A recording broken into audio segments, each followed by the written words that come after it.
Answer. Good morning, Dan and Amy. So, big dude with messy orange hair lowered the boom on anti-Semitic Marxists. And then 3 years later, it happened in England, too. Hey-o. Thank you very much. Boris Johnson and the Tories, big night. Biggest majority since Thatcher. Yeah, 1987. They're going to be out of the EU by the January 31 deadline now. And the anti-Semitic, really fascist, as far as I'm concerned, Jeremy Corbyn and his cohorts, Labour now with their smallest number since 1937? Wow. 1935? That's a whooping. I mean, it was a blowout. Andrew Sullivan, I thought, had a very good tweet on the topic in terms of the parallels that, of course, we're discussing on this side of the pond. Andrew Sullivan tweeting, one lesson from the UK. If the Democrats don't stop their hard left slide, they'll suffer the same fate as Labor. If they don't move off their support for mass immigration, they're toast. Ditto the wokeness. Left Twitter is not reality. That's great. Boris Johnson is. As the nation hands us this historic mandate, we must rise to the challenge and to the level of expectations. And Parliament must change so that we in Parliament are working for you, the British people.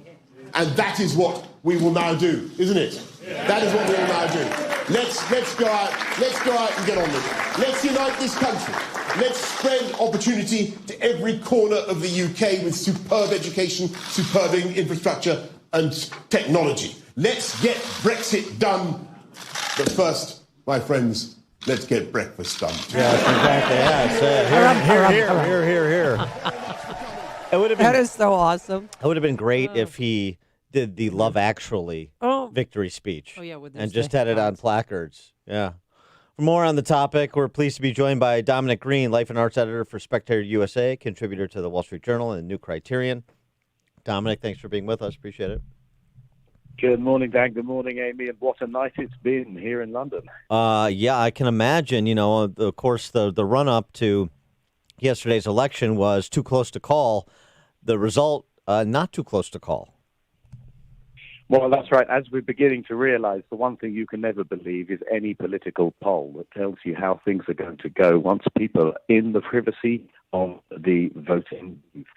The polls right up to the voting yesterday, they're indicating anything close to a hung parliament or a majority would simply be too narrow to give Johnson full control of his party and to actually get the legislation done. Oh, Dominic, you're cutting out on us. Can you hear us, Dominic? All right. I'll tell you what. We can reconnect with him. We'll effort to get Dominic. We'll take a break. Effort to get Dominic Green back. Connect with Dan and Amy using the AM 560 mobile app. Download it today at 560theanswer.com/mobile. The Lou Dobbs Financial Report is brought to you by Signature Bank, helping local businesses succeed. Visit signaturebank.bank for your commercial banking needs. I'm Lou Dobbs. Mortgage interest rates tick up slightly. Retail sales figures for November released today. Delta Airlines expects higher profits and revenue in 2020. Those stories next. I needed new blinds. I knew I could save a ton of money if I put them in myself, but I was nervous about measuring right and then installing them. That's why I went to Blinds.com. I'd heard their ads on the radio, how they're the #1 online retailer of custom window coverings. But I still had to install them. So I called in my design consultant, Carla. She talked me through it all, from picking the right blinds to installing them. Plus, the online design consultation was free. Samples were free. Shipping was free. My home looks perfect. Put the finishing touches on your home this holiday season and all year round with brand new window treatments from Blinds.com. From premium cellular shades, wood blinds, Roman shades, and more. Go to Blinds.com now through December 16th and save 40% on customer favorites. Plus, get an extra $20 off with promo code Prager. That's 40% off customer favorites. Plus, get an extra $20 off with promo code Prager.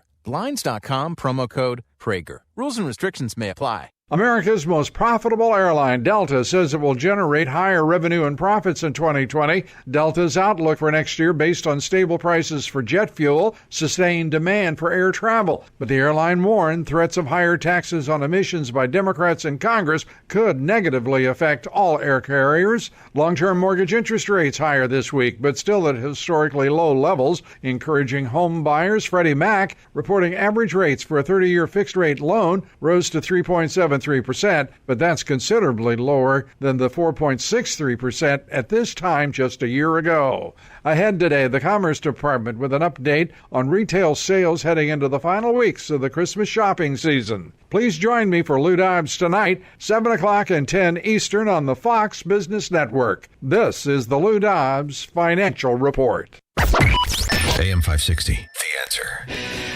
All right, we're back with Dominic Green, Life and Arts Editor of the Spectator USA. Dominic, you with us? I'm here. I'm afraid that the broadband, as Boris Johnson was saying earlier, the infrastructure in this country does need fixing. I can hear you loud and clear. Okay, great. There you were an example of it. You were discussing the mandate that Boris Johnson and the Conservatives received from the British people yesterday. Absolutely. This is such a margin of victory. It means that Boris Johnson can now push exactly what he wants through Parliament. He doesn't need to kowtow in the way Theresa May did to either wing of his party. This is a massively clear public mandate to continue with the business of Brexit. This is a huge landslide confirming the referendum results of 2016 and confirming that the people want Brexit done and that they trust him to do it rather than trusting Labour to tax everybody and perhaps try and renegotiate it and generally put the country into an economic death spin. And also, too, the Conservative Party won 355 seats. That's historical, correct? It absolutely is, and there's a real opportunity here of the kind that Margaret Thatcher had in 1979, or indeed Tony Blair with Labour in the 90s, when the voters flip the ex-industrial areas of northern England, which are not well disposed to the Conservatives because they associate them with the loss of industry and the loss of jobs in the 70s and 80s. Those areas turned pro-Brexit, pro-Conservative. And this is a once-in-a-generation opportunity for the Conservative Party to come up with policies that speak to the ordinary working people. Jeremy Corbyn, of course, of the Labour Party, claiming to be speaking on behalf of the working man, it has been observed he couldn't lead the workers out of a paper bag. But Johnson needs to really get some initiative and some fresh ideas. And there's the reports are similar again to America. There's a bit of a realignment going on, specifically blue-collar workers moving away from Labour and to the Tories. Absolutely right. And I mean, here in the London bubble, you would think that Jeremy Corbyn was just the one who had gone to Buckingham Palace to get the Queen's permission to form the government. There is a huge gap, as in the US, between people inside and outside the equivalent of the Beltway and the media class and so on. The ordinary people of this country are perfectly commonsensical. They wanted nothing to do with communism, anti-Semitism. They made their opinion very clear about relations with the European Union. They do not wish to be patronized and to be given lecturers by, woke college teachers and other employees, in effect, of a left-wing blob that has slowed the economy and slowed social mobility for decades. And I mean, does this portend too? Again, thinking about the biggest governing majority since the Thatcher era, and then thinking about Thatcher and Reagan, could we have a bit of a repeat here, particularly if Trump is reelected with Boris and Trump? Well, there is this weird synergy between the two of them. They both have these flamboyant personalities, and the big events since 2016 have sort of come at the same times almost. You expect something similar now to happen. I think the Democrats are charging far to the left and making exactly the same mistake as Corbyn and the Labour Party have made here. And if they put up a candidate who, as we were saying, is saying things they don't even believe in order to please the woke media class, well, they're going to tank in 2016. And I have to say, on current showing, I would be tempted to bet on Trump next November.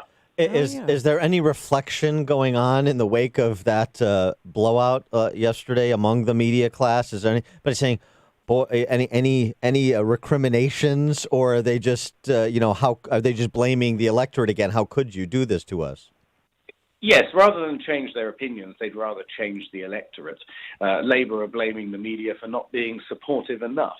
I mean, the fact is, if you step outside of London and talk to people, you'll find that the opinions that carried this election are those opinions of the man and woman in the street. But we're talking about fanatics. The people who've taken over the Labour Party are not centrists, social democrats and so on. They are hard left revolutionaries who have waited all their lives, in Corbett's case, all their lives, for an opportunity to take over the party machinery. And they are delusional, and we can only hope that they are now going to be allowed to drift away, because if Labour want to have a fair chance, and if we want to have a two-party system in which one of the parties is a serious prospect, then they do have to do some serious thinking and to get back to ordinary working people's concerns. Now, when does Boris Johnson head to Buckingham Palace to meet with the Queen? Well, this is part of the rigmarole that comes with having a monarchy. Technically speaking, he has to ask her permission to form the government. And from what I'm hearing, he's getting straight to that now. He's just left the palace. I'm told that there may be a vote on getting this final Brexit deal through Parliament before Christmas. Oh. And there should also be an announcement of a whole programme of plans and initiatives. Because for 3 years, as you know, Britain has been stuck in this terrible Brexit limbo. Nobody has been able to get a majority vote on anything. So all the other legislation is terribly backed up as well. And that, right, including the prospect of a trade deal with the United States and the Brits that will be in the interest of both countries. Obviously, the UK is an important trading partner of ours and vice versa. So this bodes well for the prospects of economic growth in the first quarter. This does, and I think just the mere thought of it. You've seen the pound has risen sharply. The FTSE 100 index went up 2% in seconds. There is a general feeling now of possibility and optimism here this morning. Look, nobody is expecting President Trump to give Britain an easy ride when it comes to negotiating this deal. But just to know that there are friends in the world who are willing to strike a deal and push Britain forward, this is a huge boost to the economy and also just to the general risk-taking that is involved in doing business. And it's also another message being sent. I mean, much like the recall election of Scott Walker in Wisconsin, and much like it could possibly be the re-election of President Trump next year, is, you lose an election fair and square, and you accept the results. And then if you want to try to overturn those results, you do it at the next election, not through the machinations of the state, manipulations, the way that the political ruling class in Britain tried to do it, and the way that the insiders here are trying to do it with Trump. I believe so. I mean, when I was watching the report being read from the Inspector General of the Department of Justice, I was very much reminded of the same thing here, of people insisting that the Brexit vote was the work of the Russians, and that, the civil service, the governing elite simply didn't want it, and to do everything they can to thwart it, including by just propaganda and nonsense. But as you're saying, if the government is foolish enough to give people the vote, well, if they speak clearly, that's that. And this is how democracy is. And people complain. They complain about populism. What they mean is the democracy they don't like.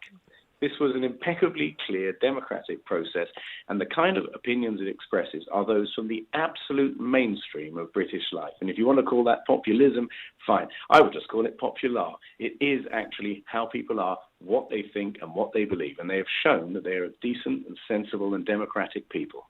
He is Dominic Green, Life and Arts Editor, Spectator USA, contributor to the Journal and the New Criterion. Dominic, thanks for joining us. Appreciate it. Thank you so much. And he joined us on our turnkey.pro answer line. Listen to podcasts of Dan and Amy from the AM 560 mobile app. Download it today at 560theanswer.com/mobile. Balance of nature. Changing the world, one life at a time. I really love this product. I feel like I never get sick. I work in a dental office. I'm a dental hygienist, and I'm always with a bunch of patients, always with a bunch of people. We have 60 employees in our office, front and back office. And I feel like someone's always getting sick. There's always someone with a sniffy nose right now, and I never get sick. And I have sustained energy throughout the day. It's a great product. I'll probably use this for the rest of my life, I'm sure. Experience the balance of nature difference for yourself. Call or go online now and